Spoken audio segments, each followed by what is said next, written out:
আজকে 5 জন ডাক্তার কোনো ধরনের অবহিতকরণ ছাড়া ডাক্তাররা নাই, মানে তারা থাকার কথা ছিল 5 জন নাই, আর মাঝখানে গতকালও অনেকে আছে নাই। এই 5 জনকে শোকজ দেওয়া হয়েছে, কারণ দর্শানোর নোটিশ দেওয়া হয়েছে।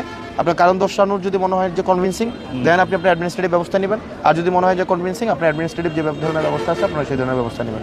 আপনি পিপলটা সার্ভিস দেবেন, আমি আপনার সার্ভিস দেবো। আর আপনারা এখানে ডাক্তার আছেন, আপনাদেরকে আমি ডাক্তারি শেখানোর এই দুঃসাহসটা আমি করবো না। আমি আপনার 26 জনের মধ্যে 5 জন ছুটিতে আছে, 13 জন এখানে আছে, আর বিভিন্ন কার্যক্রমে 3 জন আছে, আর বাকি 5 জন ডাক্তার ওরা খাতা কলমে আছে কিন্তু এ নাই। ওদেরকে একটা শোকজ দেওয়া হচ্ছে আজকেই, আর আগামীকাল থেকে এখানে আমি অ্যাটেন্ডেন্স গতকালেরও নিলাম, আজকেরও নিলাম।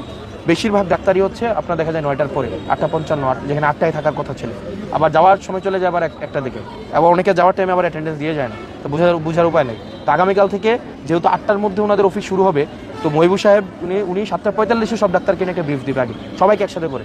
8:15-এর মধ্যে অ্যাটেন্ডেন্স ক্লোজ, 8:15-এর পরে কেউ আসলে অ্যাটেন্ডেন্স নেওয়া হবে না। 8:30টার দিকে অ্যাটেন্ডেন্স শিট আমাকে ঢাকায় পাঠানো হবে প্রত্যেক দিন।